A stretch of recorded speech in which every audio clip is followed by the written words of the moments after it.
خاوتي خوتي صباح الخير عليكم اهلا وسهلا مرحبا بكم يا جماعه الخير bonjour tout le monde دازو الفلاوان والسلام عليكم j'espère que vous allez bien j'espère que vous vous portez bien nous sommes le 2 novembre 2023 hier c'était le 1er novembre nous avons décidé de célébrer ce jour férié en restant silencieux en ne pas parlant atteignons comme un temps mort un peu de recul pour souffler un peu pour se reposer et franchement c'était pour moi un exercice très difficile de parler, de faire des émissions, d'exercer du journalisme le 1er novembre pour faire des constats qui risquent de nous faire du mal et de susciter en nous un certain malaise. C'est un jour historique, une date clé dans l'histoire et la mémoire collective de notre chère Algérie. On aurait aimé que notre pays se porte beaucoup mieux parce que franchement les sacrifices consentis par Chouhada durant la fameuse et glorieuse guerre de libération nationale n'ont pas abouti à la réalisation de ce rêve tant espéré d'une Algérie vraiment libre, d'une Algérie vraiment égalitaire, d'une Algérie vraiment émancipée, d'une Algérie vraiment sur la voie du développement. Ça c'est un autre sujet, on en parlera plus tard. Nous, comme elle a un sujet sur lequel on m'a beaucoup relancé. Depuis pratiquement octobre, depuis fin octobre, depuis exactement le 23 octobre dernier, on n'a pas cessé de m'interroger, de me poser des questions et de me reprocher d'ailleurs de ne pas s'être exprimé sur le procès en appel de l'affaire Jamel Ben Smaïl. L'affaire de Jamel Ben Smaïl, encore l'un des drames qui marquera pour toujours l'Algérie, l'un des drames, plus qu'un drame, c'est une véritable tragédie qui a secoué, qui a remué, qui a remué les Algériennes et les Algériens. Et c'était vraiment quelque chose d'assez terrible ce qui s'est passé. L'affaire de Jamel Ben Smaïl. Donc il y a eu un procès en appel. Il y a eu déjà un premier procès en novembre 2022 qui a donné lieu à des résultats totalement hallucinants. Et on en avait beaucoup parlé. Il y a eu le procès en appel du 23 octobre 2023. Et j'en ai pas beaucoup parlé, j'en ai pratiquement pas parlé parce que j'ai préféré prendre le temps nécessaire pour mûrir une bonne réflexion, pour prendre contact avec des sources judiciaires, sécuritaires et autres, et locales, même à l'Albania Thélassène, pour essayer d'aboutir à une analyse factuelle et intéressante du traitement judiciaire accordé par les autorités algériennes à ce drame. Je dirais, pardonnez-moi, j'en remplace le mot drame par tragédie. Alors, le 11 août 2021, personne n'oubliera cette journée. Jamel Ben Smaïl, un simple jeune artiste de 38 ans, hirakiste, un grand patriote, un grand amoureux de l'Algérie, s'est retrouvé lynché, égorgé, brûlé vif, battu, torturé sur une place publique à l'Albania Thélassène, devant un poste de police, devant le commissariat principal de l'Albania Thélassène, la place Abban Ramdan, parce que la foule, qui était déjà sous le choc, après avoir perdu une soixantaine de morts dans les feux de forêt qui ont ravagé la Kabylie à l'époque, cherchait cherchait un coupable sur lequel elle pouvait se défouler, sur lequel elle voulait se défouler pour extérioriser toute cette haine, toute cette soif de vengeance qu'elle voulait absolument exprimer parce qu'elle pensait que ces feux de forêt, on lui a fait croire, d'ailleurs on n'a jamais eu, il y a eu beaucoup de débats, à cœur ouvert. Et je vais dire certaines vérités qui peut-être seront très gênantes et qui me coûteront peut-être cher, mais il faut les dire. La foule, on l'a conditionnée. La foule à l'époque, à cause de la diffusion des théories du complot, on a tout fait pour faire croire aux Algériens et aux Algériens, notamment aux populations de la Kabylie, que ces feux de forêt n'étaient pas une catastrophe naturelle, c'était une catastrophe préfabriquée, par des agents qui ont comploté. On a accusé certaines puissances étrangères, on a accusé certains mouvements politiques dissidents. En tout cas, on a fait croire à la population que ces feux de forêt qui ont fait quand même plus d'une 100 morts plus tard, on n'a d'ailleurs jamais eu le bilan définitif. On n'a jamais eu de bilan définitif. Nous, l'Algérie part, notre décompte s'était arrêté à presque 200 morts, mais avec plusieurs sources nous assurent qu'il y a eu plus de 200 morts, en tout cas une centaine de morts. Il n'y a jamais eu il y a eu une commission qui a été mise en place pour indemniser les victimes, etc. Mais il n'y a jamais eu une commission d'enquête sérieuse pour nous donner le bilan définitif et pour nous raconter les circonstances, la chronologie des événements et décrire les circonstances tragiques de ces feux de forêt, les plus meurtriers de l'histoire de l'Algérie, une centaine de morts.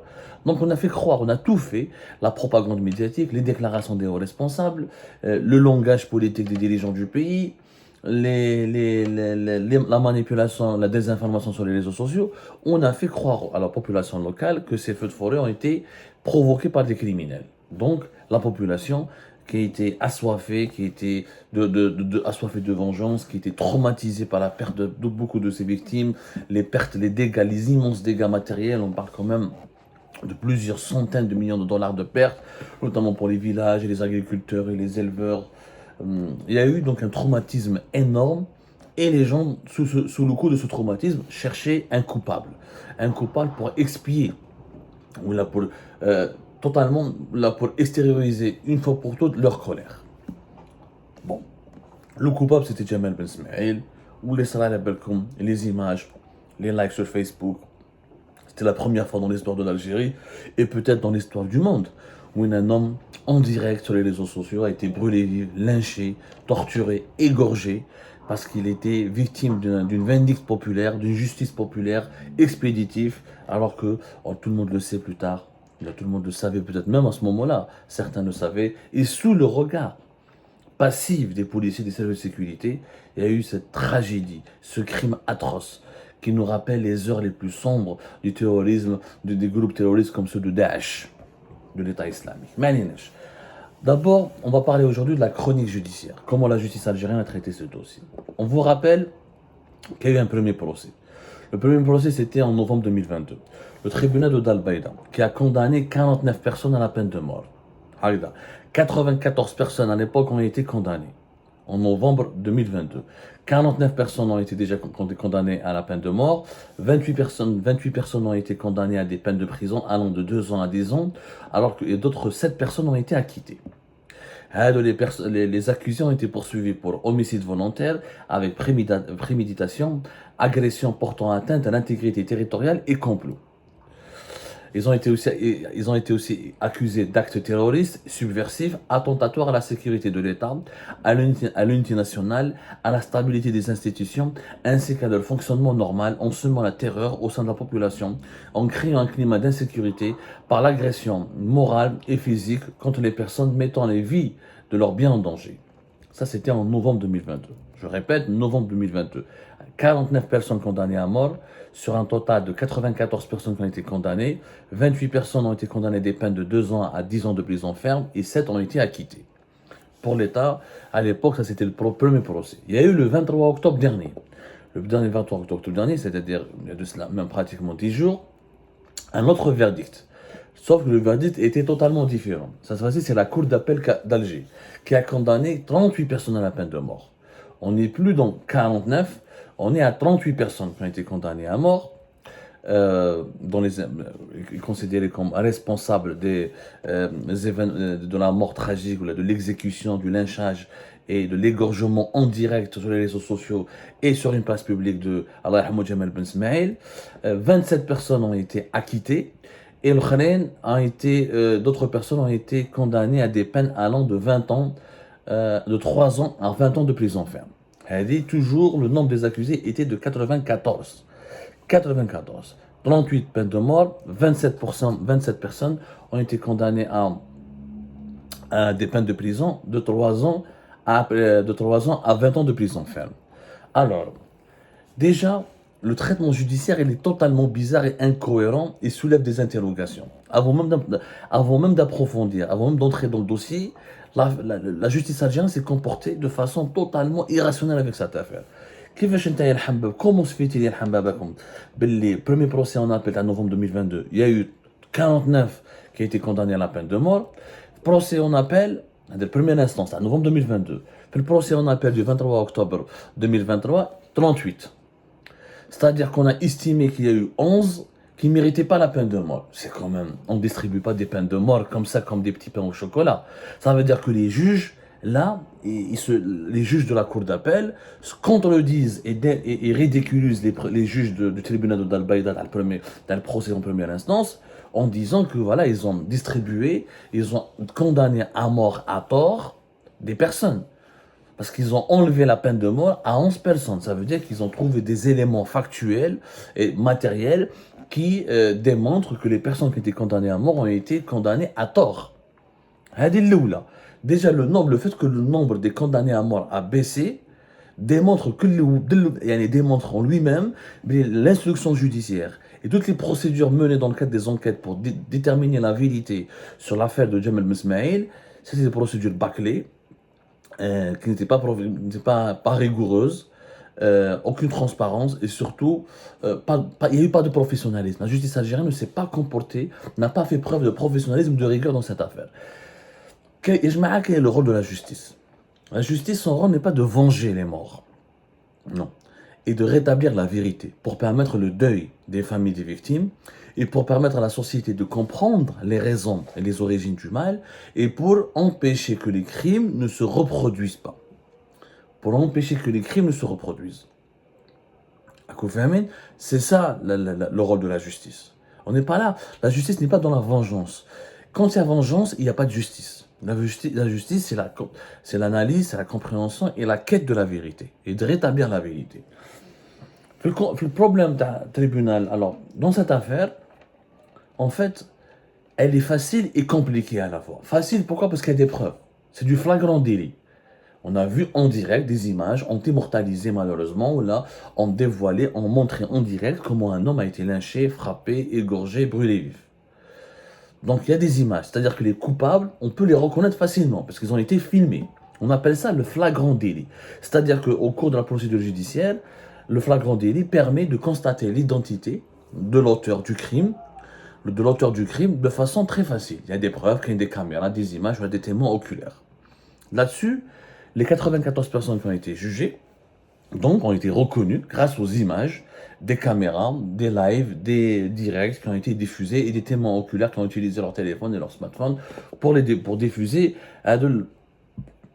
les images, pour décrire plutôt, là, pour retransmettre en direct, là, pour filmer le crime atroce, l'acte profondément barbare dont a été victime Jamal Ben Smaïl. Donc là, c'est plus ou moins facile. C'est-à-dire, tu n'as pas besoin de faire une grande enquête judiciaire, la police scientifique, des analyses des traces, des analyses des indices. Les images, les gens qui ont frappé, égorgé, avaient les visages découverts. Mais, ça, c'est le flagrant délit. Après, la justice, son rôle, c'est pas de... Parce que toute l'Algérie a vu ces images-là. Et toute l'Algérie peut reconnaître les criminels qui ont infligé ces souffrances atroces à Jamal Ben Smaïl. Mais le rôle de la justice, comme je vous disais, c'est de comprendre pourquoi et comment ça s'est passé, ce crime. Et derrière parce qu'il y a le crime, il y a le mobile du crime, il y a celui qui a incité au crime. Qui était derrière ces gens-là? Qu'est-ce qui les a poussés? Qui les a incités à tuer Jamal Ben Smaïl?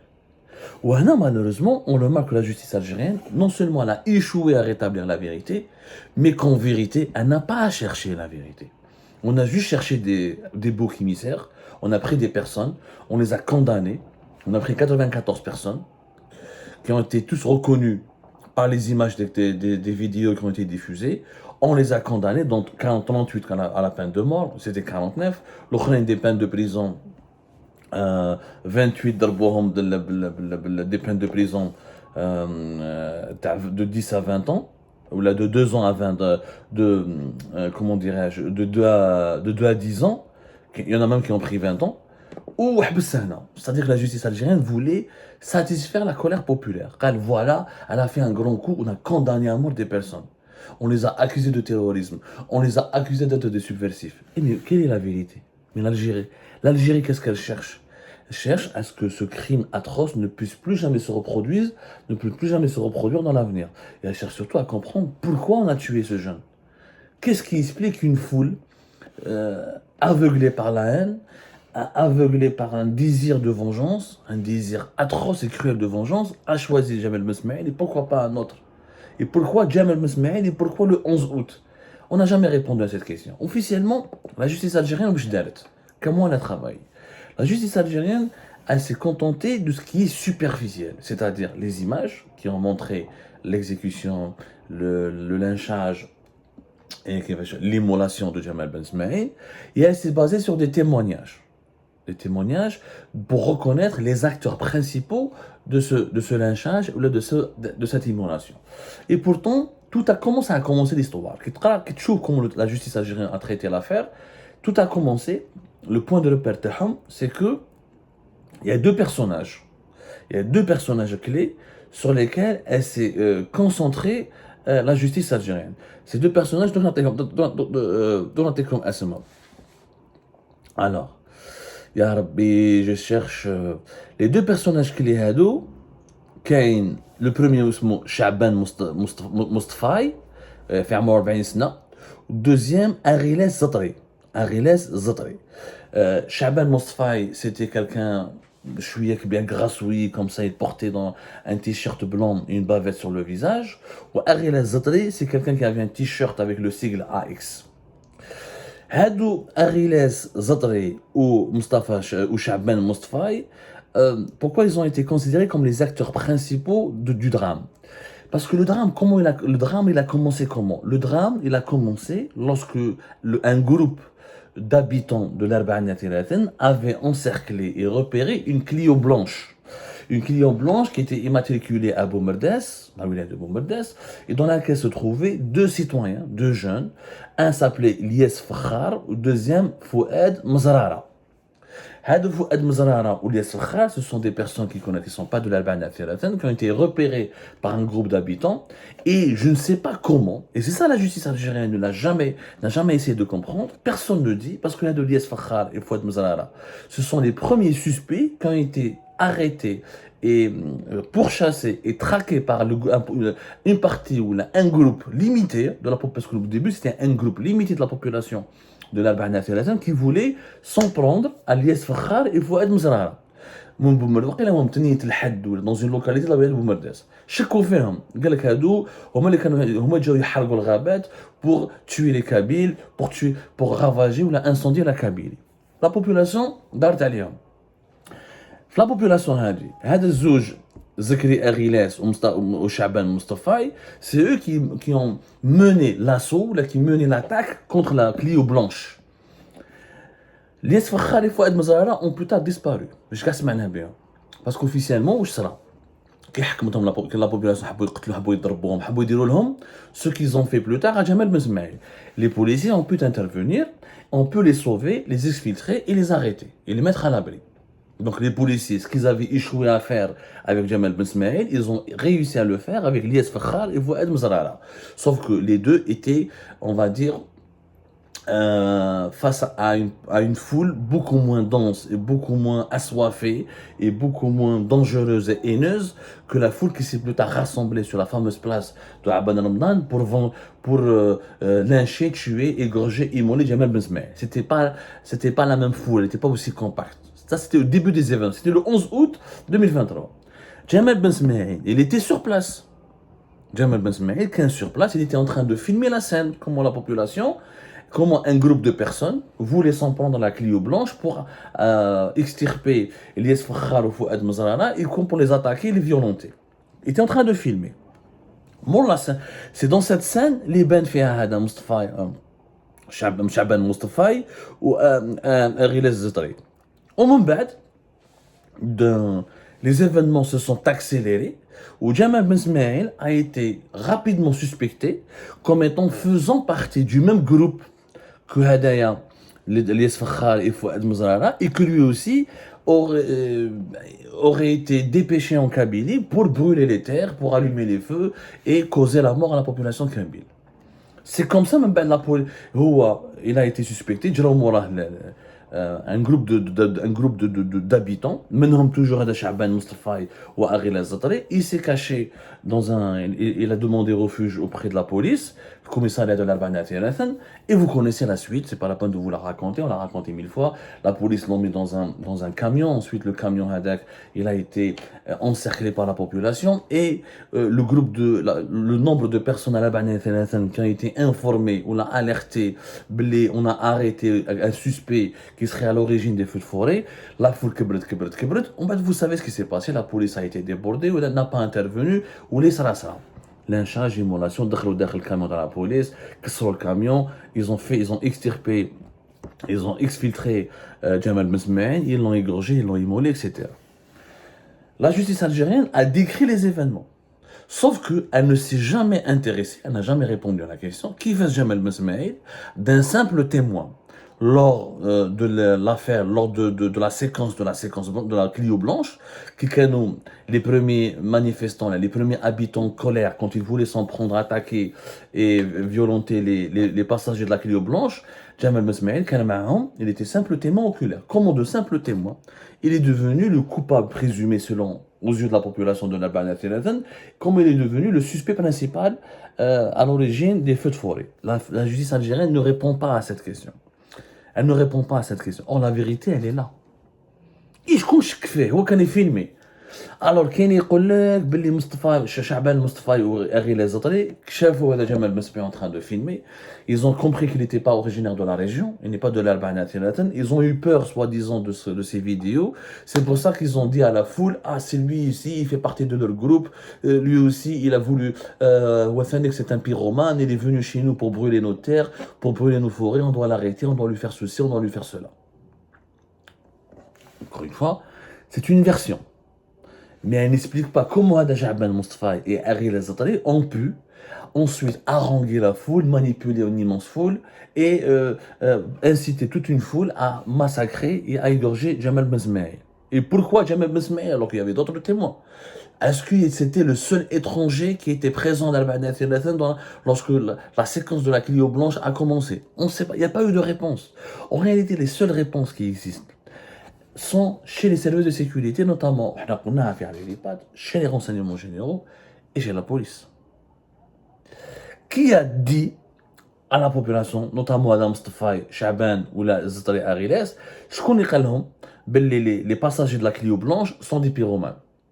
Ce sont les mêmes personnes qui leur ont dit ensuite que Jamal Mesmaïl est un pyromane. Ce sont d'ailleurs les mêmes personnes qui ont permis de faire du bouche à oreille pour mobiliser une grande foule qui s'est rassemblée sur la place de Abban al-Mdan pour ensuite égorger, tuer, immoler Jamal Mesmaïl. C'est tout. Qui a suspecté? Qui a suivi Jamal Mesmaïl? Il était suivi, Jamal Mesmaïl. Il était même dans le collimateur des services de sécurité. Ce sont les renseignements généraux. C'est les procès Hada, la police n'a jamais été jugée, les policiers n'ont jamais été jugés. Et pourtant, c'est de l'assistance à personne en danger, c'est la non-assistance à personne en danger. Pourquoi la police elle a réussi à protéger les passagers de la Clio blanche, Lies Fqar et Fouad Mouzrara et pas Jamal Mesmaïl? Il n'y a pas eu de tir de sommation. Alors la police, sa version, n'a pas voulu provoquer des émeutes, la foule était immense, etc. Il s'agit de 94 personnes.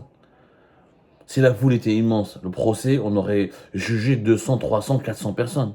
Il y a eu 94 personnes. Donc, il n'y avait pas une foule aussi immense. Sur les vidéos, sur les images, on voit une foule immense. Mais c'était beaucoup plus des curieux et des badauds. Ceux qui étaient impliqués, ceux qui étaient déchaînés et aveuglés, ils voulaient absolument tuer Jamal Mesmaïl. Ils sont 94, ils ont été reconnus par les images, par les vidéos. Il n'y a pas eu 940. 94 bonhommes. Quand même, un commissariat de police ne peut pas les maîtriser. Soyons logiques. Les juges ne se sont jamais posé ces questions. Ils ne se sont pas posé la question comment Jamal Mesmaïl, de témoin oculaire, est devenu coupable et qui a dit à la population, au groupe d'habitants, que c'est lui était pyromane. Pourquoi il était suivi dès le départ par les services de sécurité, sachant qu'il était un hirakis, où les services de sécurité n'ont rien fait pour le protéger ensuite? Et pourquoi ensuite la police n'a pas dispersé, ou n'a pas fait usage de la force, ou n'a pas fait usage de certaines mesures dissuasives pour disperser la foule, qui était de 94. Il n'y avait, dans le procès en tout cas, il n'y a aucun indice, aucune preuve qui a été avancée pour affirmer que le cas de la police avait intervenu, il y aurait tous les milliers d'habitants de l'Albanie qui auraient enclenché une émeute. Il n'y a pas de preuve, le procès n'a jamais dit cela. On parle de 94 bonhommes. Il n'y a pas eu 940 ou la 1940. En réalité, ce sont les services de sécurité, malheureusement, qui ont mal géré. L'affaire de Jamal Mesmaïl est une défaillance scandaleuse des services de sécurité. Échec à gérer la foule. Échec à contrôler, à surveiller le comportement dangereux de certains meneurs de la foule qui voulaient absolument pousser la foule à se venger ou là, à apporter des troubles ou là, à provoquer des troubles à l'ordre public pour chercher des présumés coupables. Et plus, troisièmement et surtout, Ce sont des gens des services de sécurité qui ont propagé l'information. Mais les Jamal Mesmaï est un pyromane. Parce que Mustafa Hada Shaban Mustafa ou Aghira Zatri, ils ne connaissaient pas toute la ville ils ne connaissaient pas toute la foule. Ils ne pouvaient pas, eux, à eux seuls, appeler au téléphone 20 ou 10 personnes. Même s'ils ont appelé 20 ou 10 personnes, ils seraient 30, 40. Mais pour qu'il y ait toute une foule sur la place de Abban Ramna, c'est qu'il y a eu le candidaton, il y a eu le bouche à oreille. Le bouche à oreille, Beshibda. C'est que quelqu'un a dit à la population, ben les Jamal Mesmaï est un pyromane. C'est une défaillance sécuritaire, l'affaire Jamal Mesmaï. C'est une immense défaillance sécuritaire. Il aurait fallu enquêter avec les policiers, il aurait fallu faire une inspection, une enquête profonde au sein de la police, il aurait fallu faire un travail d'enquête sérieux pour répondre à des questions sérieuses. Or, la justice algérienne n'a jamais voulu faire ce travail sérieux. Elle a juste voulu impressionner, calmer la colère de la population,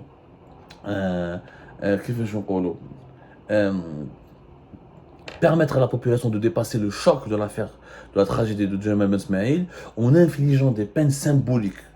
La peine de mort, qu'est-ce que c'est la peine de mort? Ah, Estelle, Jamal Mesmaïl, ils ont égorgé, etc. Oui, certainement. La peine de mort, personne ne mérite la peine de mort, parce qu'on ne fait pas revenir les morts en condamnant à mort les coupables, les criminels. Ça ne sert à rien, la peine de mort ne sert absolument à rien. Ce que nous aurions aimé savoir, c'est la vérité. C'est pourquoi Jamal Mesmaïl n'a pas été protégé par les policiers, qui l'a balancé, comme pyromane à une foule qui est déchaînée. Et pourquoi, encore une fois, d'un simple témoin oculaire, il est devenu présumé coupable aux yeux de ces lyncheurs et de ces égorgeurs. Les réponses à deux n'ont pas été recherchées parce que la justice algérienne ne voulait pas impliquer les services de sécurité et ne voulait pas causer des problèmes à la DGSN et ne voulait surtout pas que la population sache que ce sont des agents des services de sécurité qui sont en partie, pas totalement, en partie à l'origine du déclenchement de cette tragédie. Et la justice algérienne, surtout, ne voulait pas juger des officiers ou certains agents des services de sécurité parce que ça aurait causé un scandale énorme qui aurait discrédité définitivement les institutions sécuritaires du pays. Et malheureusement, on a protégé certaines personnes, on a protégé certaines institutions sécuritaires au détriment de la vérité. Et sans vérité, on ne peut pas faire le deuil. Sans vérité, on ne peut pas faire appliquer le droit. Sans vérité, on ne peut pas guérir ce traumatisme.